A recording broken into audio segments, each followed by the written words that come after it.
Para tuloy-tuloy ang inyong pakikinig sa aking mga kwento, just click like and subscribe at pindutin ang notification bell, mga kaseparada. No copyright intended po. Thank you so much! Matalino o genius kung tawagin si Stephanie o Steph. Siya ang nangunguna sa klase at huling taon na nito sa kolehiyo sa kursong Chemical Engineering. Kaya madaming humahanga sa kanya kahit hindi siya kagandahan. Morena pa, kumbaga simple lang ang dalaga ni hindi mo siya lilingunin pag nakita mo. At wala namang pakialam doon ang dalaga dahil sabi nga niya, pag-aaral ang priority niya. Hindi naman mayaman o mahirap ang dalaga. Sabi nga, sakto lang. Kaya siyang itaguyod ng pag-aaral ng mga magulang. Bukod pa sa may sponsor siya dahil nga sa kanyang angking talino.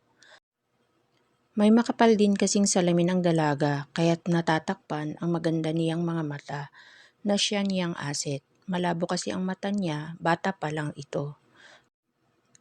Kaya naman ipaopera ng kanyang mga magulang, kaya lang takot ang dalaga kaya ang kanyang magandang mata ay habang buhay na yatang tatakpan na lang ng salamin. Pangmatanda ang taas ng grado. Sayang, sabi nga nila, para pa man din itong laging nangungusap at may malalantik na pilik mata. Nang umagang iyon, general math ang subject ng dalaga. Kung ang iba niyang kaklase ay abala sa pagre-review, pagpasok niya sa kwarto nila, siya naman ay kaswalang naupo at naghintay sa terol nilang professor. Good morning class, bati agad ni Mr. Batugal nang makapasok ito sa kanilang silid. Prepare for a quiz after a minute. Agad na umangal ang mga kaklase, ngunit walang magawa ang mga ito. Si Steph naman ay naghintay lang ng instruction at nanahimik sa upuan. Natapos ang araw na iyon na tila wala lang sa kanya, hindi tulad ng iba na nakipagbakbakan ng isip upang maipaisa ang quiz. Pag-uwi sa bahay ay nadatnan niya ang ina na nagluluto sa kusina. Nagmano siya dito at tiningnan ang niluluto nito. Magpahinga ka na anak at mamaya ay kakain na tayo, sabi nito. Tumango naman ang dalaga at nagtungo sa sopa. Sa sala, hindi niya namalayan na nakaiglip pala siya. Ginising na lang siya ng kapatid at sinabing kakain na sila. Ate, kakain na daw, sabi ni mama. Tumayo ang dalaga at bagyang kinusot ang mata at tinungo ang hapagkainan. Samantala, namumroblema naman si Austin ng gabing iyon. Malapit na kasi 2 buwan na lang at finals na. Kailangan niyang maipasa ang math subject niya para makagraduate. At aminado siya na hindi siya ganon kagaling doon. Hindi niya talaga gusto ang course, kaya lang napilitan siya na kunin iyon dahil sa ama. Isa kasi itong engineer at gusto nito na sumunod ito sa kanya. Isa kasi itong senior engineer sa kumpanyang pinapasukan nito. Galing sa hirap ang ama na may likas na talino at diskarte kaya't umangat sa buhay. Matalino naman ang binata, dangan nga lang ay tamad itong mag-aral at inuuna ang pambabae, kaya't problemado ito. Nag-iisa kasi itong anak kaya't lahat din ng gusto ay nasusunod. Yun lang, sa kursong gusto ng ama dapat sumunod. Katwiran nito, nag-iisa siyang anak kaya't dapat siya ang mamana sa trono nito. Sa tambayan ng barkada, nasabi ni Austin sa mga kaibigan ang problema. Naku tol, kay Steph ka dumikit, sure ako, papasa ka. 101%, bookworm yun eh. Kaya hanggat may oras ka pa, suyuin mo na para may free tutorial ka. Kaya lang bababa ang tingin ng mga chika bebe sa'yo. Kasi she's just a plain Jane. Walang dating, all brains lang. Naiiling na lang si Austin kay Jerome, palibhasa mahilig ito sa magaganda. Siya kasi hindi mahalaga ang ganda. Mas okay sa kanya ang ugali at kung sino ang mahal niya. Pero aminado siyang babaero, kaya lang hindi pa niya nakikita yung babaeng pangseryosohan. Pagpasok sa school umaga, hindi sinasadya na nabunggo niya ang nagmamadaling si Steph. Huli na kasi ito sa klase dahil tinanghali ito ng gising, kaya't nagmamadali ito Siya namang dating din ng binata. Mabuti na lang at agad niyang nakabig ang dalaga kahit hindi siya bumagsak. Animo slow-mo naman ang nangyari para sa dalaga. Bahagya pang nasagi ng binata ang maselang bahagi ng kanyang katawan. Ay sorry miss, sambit ng binata. Walang kibong, kumalas lang si Step dito dahil sa hiya at pinulot ang mga gamit na nahulog. Tinulungan naman siya ng binata sa pagkuha ng gamit na bahagyang natulala dahil medyo bumaba ang salamin na suot ng dalaga kaya't kita ang malamanikang mata nito. Nang kunin ni Austin ang ID nito, doon niya nabasa ang pangalan ng nakabunggo ang dalaga. Stephanie Malyari, BSCE. Basa niya. Siya pala si Steph na sinasabi ng kaibigan. Mali ang kaibigan, hindi plain Jane ang dalaga. Dahil asin nito ang magagandang mata, marahil hindi nila nakikita iyon sa kapal ng salamin nito. Pagkatapos maabot ay dali-daling umalis ang dalaga dahil late na talaga siya. Mabuti na lang ay umabot pa siya sa bell nang hinayang lang dahil hindi niya nakilala ang gwapong nakabungguan niya. Sa kauna-unahan kasing pagkakataon, may nakaagaw ng kanyang atensyon. Tutok sa pag-aaral ang dalaga nang may dumaan sa tapat ng kanilang silid-aralan. Ang lalaking nakabungguan niya. Kaya't dagling napaling dito ang kanyang atensyon. Sakto namang nakatingin din pala ito sa kanya. Nahihiyang ibinaba niya ang kanyang muka at nag-focus na lang sa aralin. Hapon paglabas ng school ay nakita niya ang binata na parang may hinihintay, kaya't patay mali siyang naglakad lang siya. Nang matapat dito ay nagsalita ang binata. Hi, I'm Austin. Step right, tanong pakilala nito. Ah yes, sagot naman niya. Sensya na sa pagkakabunggo ko sa'yo kahapon, hinging pa umanhin nito. Okay lang, sige, mauna na ako, sagot naman niya. No, pwede bang ayain kang magmerienda? Pambawi ko lang sa iyo, sagot naman nito. Dahil mukha namang mabait ito, ay pumayag ang dalaga. Crush din kasi niya ito at first time nitong maimbitahan ng lalaki. Malapad ang ngiti nito nang pumayag siya. Doon nakapagpalagayang loob ang dalawa, nagkwentuhan. Nang maghiwalay, nangako sa sarili ang binata na hindi iyon ang huli nilang pag-uusap. Sa school ay madalas abangan ng binata ang dalaga. Palibhasa ay puro aral ito, kaya't madalas sa library niya ito matagpuan. Doon sabay silang nag-aaral, unti-unti ay naging masipag mag-review ang binata. Hanggang sa maging gawin na nila tuwing bakante nilang oras ay nagkikita doon hanggang sa hindi nila namamalayan ang mga araw at finals na pala dahil sa madalas na pagkikita ng dalawa sa library at pag-aaral na ipasa ni Austin ang finals exam. Masayang-masayang binata, naalala niya ang mga araw na magkasama sila ni Steph at matiyag ang itinuturo sa kanya ang mga hindi niya naiintindihan. Pagkatapos malaman ang result, pupunta na sana ni Austin ang dalaga na makita siya nila Jerome. Naks tol, nagbunga ang pambobola mo kay Steph. Ah, pumasa ka, sabi ko sa'yo sa kanya ka lumapit. Sigurado ang pagpasa mo. Malakas na wika nito, kaya't klarong narinig naman ni Steph na sadyang hinahanap ang binata upang batiin sa pagkakapasa nito. Labis na nasaktan ang dalaga pero kinalma niya ang sarili. Dumaan sa harap ng mga ito at humarap kay Austin. Congratulations, inilahad niya ang kamay dito at nang tanggapin ito ng binata, ngumisi ng mapait ang dalaga at nagsalita. You sir, sambit nito sabay bawi ng kamay at tinalikuran ng binata. Step, hahabulin sana niya ito. Ngunit nang makita ang galit sa mga magaganda nitong mata, ay tumigil ang binata. Tol, salamat ha.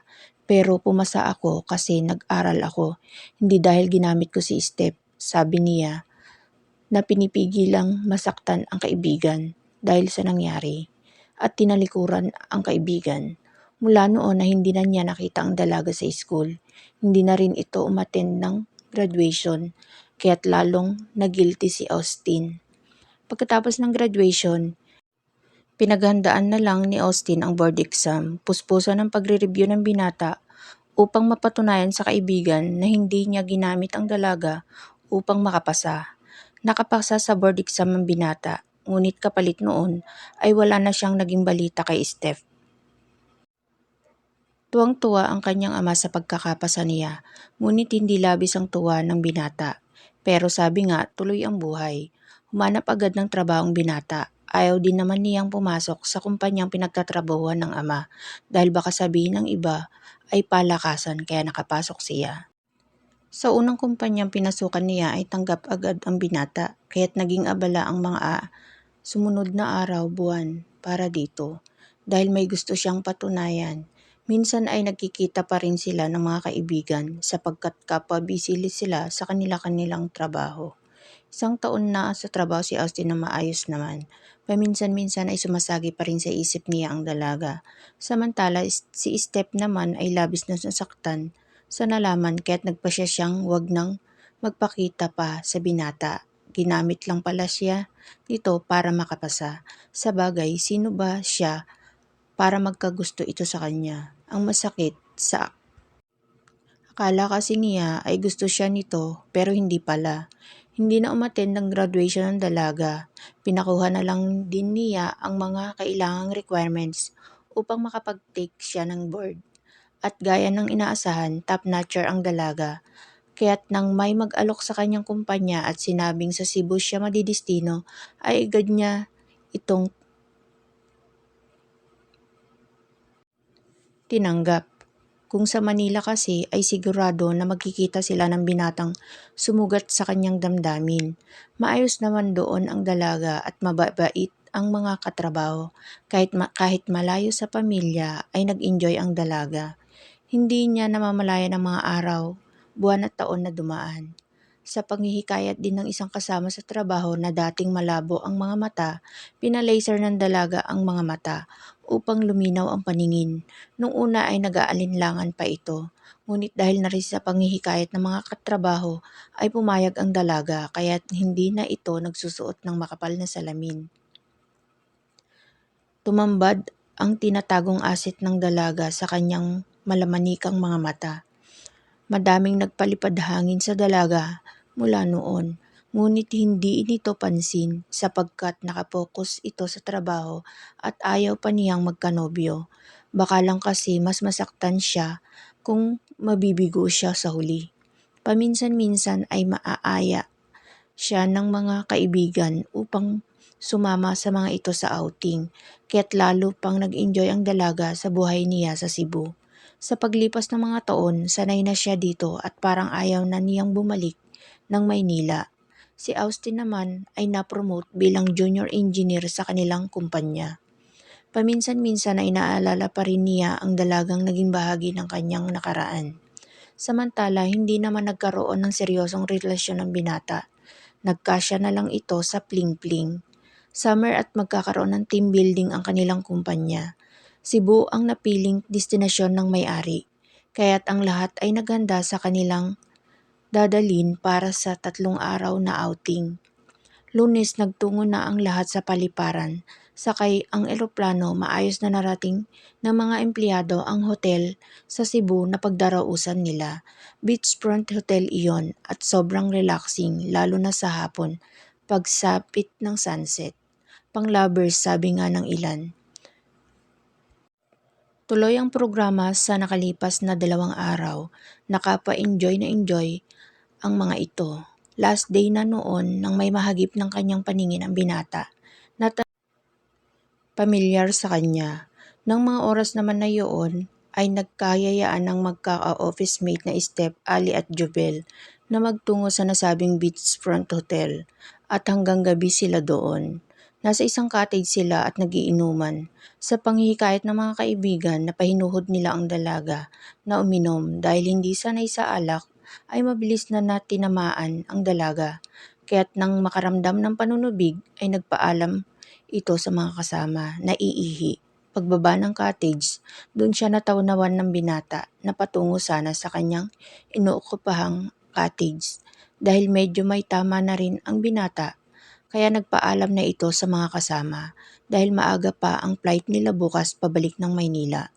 Sa paglalakad nito ay nakita niya ang babae na papuntang CR na sumuray pa sa sobrang kalasingan. Nang magangat ito ng muka, tila nahimasmasan ng binata. Nang mabistahan ang mukha nito, hindi siya pwedeng magkamali. Si Steph ito, lumipas man ang panahon at magbago ang katawan at pananamit nito, alam niyang ang dalaga ang nakita. Kaya't dali-dali niya itong nilapitan na tila tatakasan siya ng dalaga. Paglapit ay tinawag niya ito. Steph, sabi niya. Yes, malambing na sagot naman nito at tumarap sa kanya na may ngiti sa labi. Ang lasing na dalaga. Na makaharap sa kanya ito ay tinitigan siya nitong mabuti. Hindi alam ng binata kung sa sobrang lasing kaya hindi siya nakilala o sadyang limot na siya ng dalaga. Si Step naman na sobrang kalisingan ay hindi na nakilala ang binata, ngunit pamilyar naman sa kanya ang mukha nito. Nang makumpirma na ang dalaga ito ay hindi iniwan ng binata hanggat hindi niya natitiyak na safe ito. Nang matapos kausapin ng dalaga ang binata ay humarap ito sa CR at natanaw naman niya iyon, agad siyang nagtungo doon. Paglabas, nandun pa rin ang binatang hindi nagpakilala sa kanya.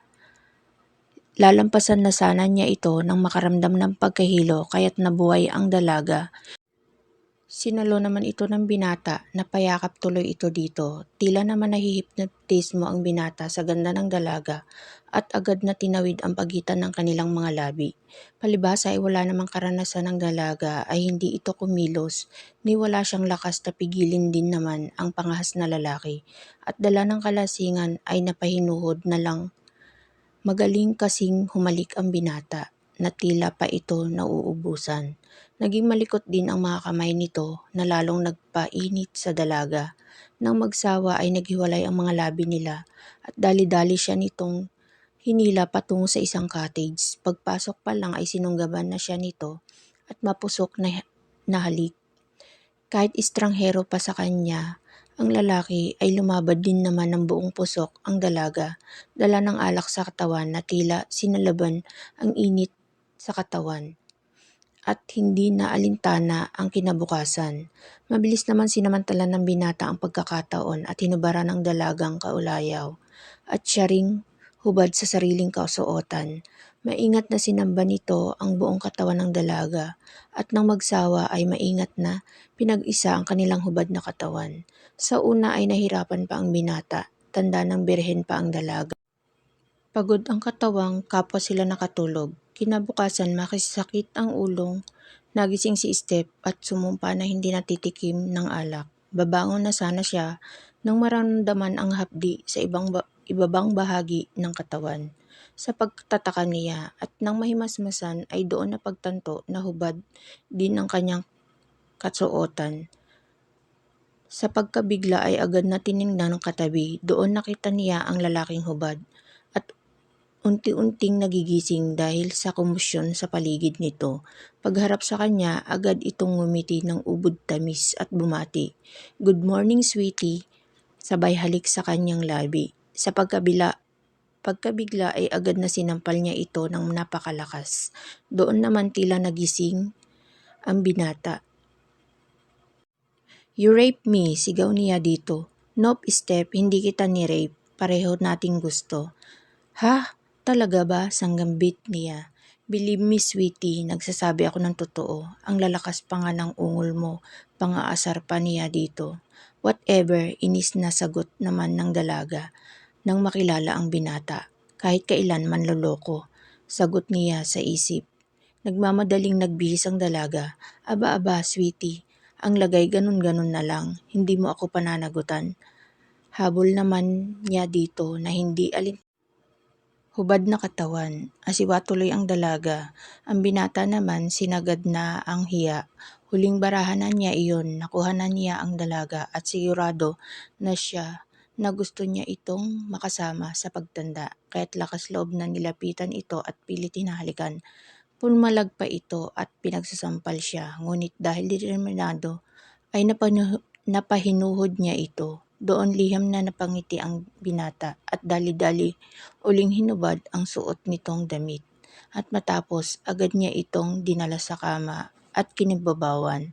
Nang matapos ay bumulong pa ang binata dito na tila nang aasar. Buntis ka sa akin ngayon, sweetie. Sabay halik dito.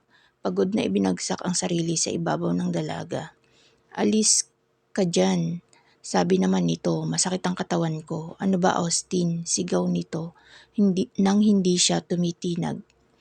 Dito muna ako, sarap eh. Sabi naman nito, isa, galit na sabi niya. Kala ko ba, pagod ka, bakit gusto mo pa ng isa? Pang-aasar niya dito. Baliw, sabi ng dalaga na buong lakas na itinulak ang binata. Walang nagawang niyakap na lang ng binata si Step. Maya-maya ay nagpaliwanag ito sa nangyari sa nakaraan. Kahit hindi hinihingi ng dalaga, nakinig naman ang dalaga dito at pinag-aralan kung nagsasabi ito ng totoo. Nang matapos ay tinitigan siya ng binata at tila hinihimok siyang maniwala dito. Step Malyari, please marry me. I wanna grow old with you, my engineer. Seryosong sabi nito sa kanya. Walang hiya ka talaga. Hindi mo man lang ako pinagdamit at hubad pa tayo talaga na nagpo-propose ka. Para pag hindi ka pumayag, re-rapin na kita ng tuluyan. Tumatawang sagot naman ni Austin sa kanya. Ano sweetie? Oo na. Sagot na kasi para game na ulit. Dagdag pa nito. He, tumigil ka. Baka hindi na ako makalakad nito. Pero sige, payag ako. Total, gwapo ka naman, sagot niya. Doon sumigaw pa ang binata. Yes, I love you so much, Step. Pangako, ikaw lang. I love you to Austin. Ikaw lang din hanggang sa pagtanda natin.